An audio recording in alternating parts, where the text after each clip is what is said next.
Oh yeah, you guys knew I was gonna talk about this when I said I was gonna discuss the full thing at the convention. We finally have a new trailer to Star Wars The Force Awakens, and my god, there's a lot of stuff to talk about. How I saw it, it was pretty cool because I was at the very first day of the Star Wars celebration in Anaheim, which was very sweet, by the way. They just got done with this huge panel with the majority of the cast, and at the end of it, they're like, hey, let's give you guys the new trailer. On this big-ass IMAX screen, too, I got to see the glory of the Force Awakens trailer on, like, one of the biggest screens I've ever seen. It was a cool thing that the whole panel and the trailer was live-streamed across the world, but I was seriously one of the first ever to get the new sneak peek of the Force Awakens. And I'm probably one of the last people to get their videos up talking about the Force Awakens. Oh, the irony. I feel like I'm bragging, but when you're at a convention just dealing with Star Wars, you kind of have to. Okay, enough talk about that. I want to talk about this kick-ass Force Awakens trailer. How it starts, it shows this wide-angle shot of this huge desert planet, and you see this little speeder taking off playing the iconic Star Wars music.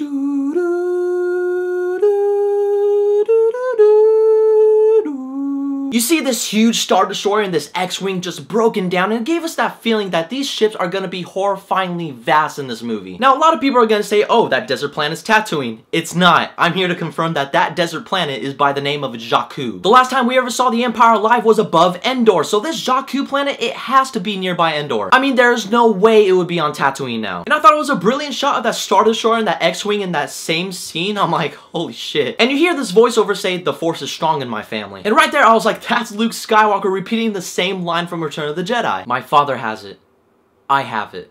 My sister has it. Then it just cuts to black and Luke is all like, you have that power too. Now, I'm sure a lot of questions have been coming up regarding those few seconds of the trailer, like who's holding Darth Vader's helmet. I actually believe it's the villain Kylo Ren, because any of those who've seen the concept art of this movie, you see a very damaged and scary looking creature holding Darth Vader's helmet for some reason. We don't know why. Maybe Kylo Ren actually goes down to Endor to retrieve the helmet and could most likely be the opening shot of this movie. Right now, it's all about having the pieces to your puzzle, but truth is, we don't have enough to exactly know why Kylo Ren has Darth Vader's helmet. And honestly, I don't want to know before going into this movie. Plus, you can assume that you see Luke and Leia, which they call her queen now. It makes absolute sense. When Luke says the whole line from Return of the Jedi, it gives us those shots. It contains the characters. When he says, my father has it, you see Darth Vader's helmet. I have it, you see Luke's robotic arm. My sister has it, and you see Princess Leia. Again, it's all assumption. What made this trailer so great is that when Luke said, you have that power too, it just cuts to black, and you're like, who in the world are you talking to? Maybe he's talking to Finn or Rey. My cards say that he's talking to Rey. Maybe she's in the Skywalker bloodline? And we get new looks and action shots of the movie, like how the X-Wings are gliding over the river with Poe Dameron played by Oscar Isaac inside. And the coolest thing about that is that when the X-Wing's wings are open, they are in attack formation. So what exactly are they attacking? It's funny how Oscar Isaac says that Poe Dameron is the best freaking pilot in the galaxy. Even at the convention, I was like, this guy's a badass. Imagine what he's gonna be like in The Force Awakens. And we get a really good shot of the villain Kylo Ren, which the casting for this is still unknown at this point. He looks like an updated Darth Revan from the expanded universe. It's cool to know that J.J. Abrams didn't completely throw away the events after Jedi. The Stormtrooper suits look nice and clean, and the TIE fighters are white now. And I laugh at the scene where this guy's getting tossed up in the air. Look at him, having a good old time. But this is the scene that made everyone, including myself, go bananas over. The Millennium Falcon is escaping from TIE fighters, and it does that crash zoom that J.J. Abrams always does. And you see old Han Solo and Chewbacca, and Han Solo's like, Chewie, we're going home.